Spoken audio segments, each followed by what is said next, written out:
குட்கா ஊழல் விவகாரத்தில் தமிழக முதல்வரும் காவல்துறை டிஜிபியும் ஒருவரையொருவர் காப்பாற்றிக் கொள்கிறார்கள் என குற்றம் சாட்டியுள்ள கழக துணை பொதுச் செயலாளர் திரு டிடிவி தினகரன் இதில் நீதிமன்றம் தலையிட்டு நீதியை நிலைநாட்ட வேண்டும் என்றும் வலியுறுத்தியுள்ளார். கழக துணை பொதுச் செயலாளர் திரு டிடிவி தினகரன் இது தொடர்பாக வெளியிட்டுள்ள கண்டன அறிக்கையில், குட்கா ஊழல் புகார் தொடர்பாக தமிழக லஞ்ச ஒழிப்புத்துறை நடத்தி வந்த விசாரணையின் மீது நம்பிக்கை இல்லாமல் உயர்நீதிமன்றத்தின் உத்தரவுப்படி இவ்வழக்கு சிபிஐக்கு மாற்றப்பட்டதாக தெரிவித்துள்ளார். அதன் தொடர்ச்சியாக சுகாதாரத்துறை அமைச்சர் விஜயபாஸ்கர், சட்டம் ஒழுங்கு காவல்துறை டிஜிபி டி.கே. ராஜேந்திரன் ஆகியோர் வீடுகள் உட்பட நாடு முழுவதும் 35 இடங்களில் நேற்று சிபிஐ அதிரடி சோதனை நடத்தியது என்றும் குறிப்பிட்டுள்ளார். தமிழக அரசியல் வரலாற்றில் பதவியில் இருக்கும் ஒரு அமைச்சர் வீட்டுக்குள் புகுந்து ஊழல் குற்றச்சாட்டின் பேரில் சிபிஐ சோதனை நடத்தியதும் இல்லை. அப்படி நடந்த பின்பு அவர் அமைச்சர் பதவியில் நீடித்ததாகவும் தனக்கு நினைவில் இல்லை.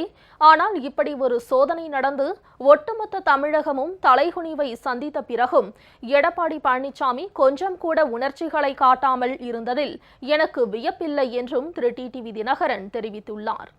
குறிப்பிட்ட சில மாதங்களில் சுகாதாரத்துறை அமைச்சர் விஜயபாஸ்கர் நர்சிங் கல்லூரிகளுக்கு அனுமதி வழங்கியது முதல் சத்துணவு உதவியாளர் பதவி நியமனம் வரை வசூல் செய்த தொகை 20.75 கோடி ரூபாய் என குறிப்பிட்டு அதற்கான ஆவணங்கள் தங்கள் சோதனையில் கிடைத்ததன் என்பதையும் சுட்டிக்காட்டி உரிய நடவடிக்கை எடுக்குமாறு தமிழக அரசுக்கு சிபிஐ கடிதம் அனுப்பிய போதும் எந்த நடவடிக்கையும் எடுக்காத எடப்பாடி பழனிசாமி விஜயபாஸ்கர் வீட்டுக்குள் சிபிஐ புகுந்த பிறகு அமைதி காக்கிறார் என கடுமையாக விமர்சித்துள்ளார்.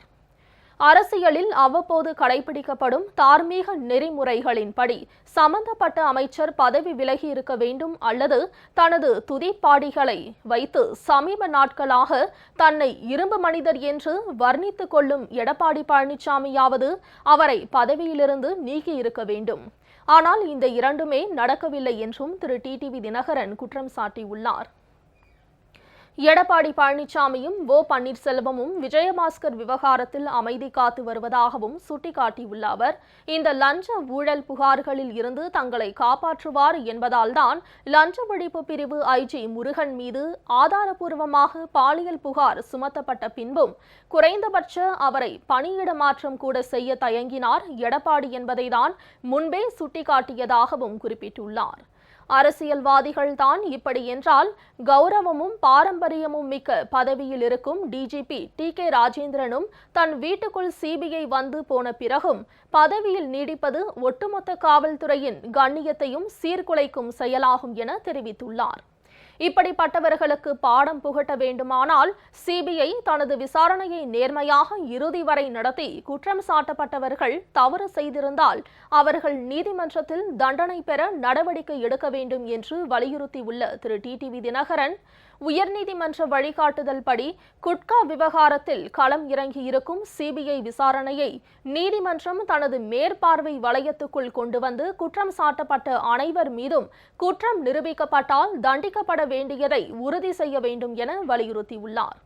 ஒரு மாநிலத்தின் முதல்வர், துணை முதல்வர் மற்றும் 4 அமைச்சர்கள் மீதான லஞ்ச ஊழல் புகார்களை அவர்களின் நிர்வாகத்தின் கீழுள்ள லஞ்ச ஒழிப்பு போலீசார் விசாரிப்பது நம்பகத்தன்மையற்றது என்பதால் அதை உணர்ந்து அந்த வழக்குகளை நேர்மையான ஒரு அதிகாரியின் தலைமைக்கு மாற்றி நீதிமன்றமே அதை தொடர்ந்து கண்காணிக்க வேண்டும் என்று கேட்டுக்கொள்வதாகவும் திரு டிடிவி தினகரன் தனது அறிக்கையில் குறிப்பிட்டுள்ளார்.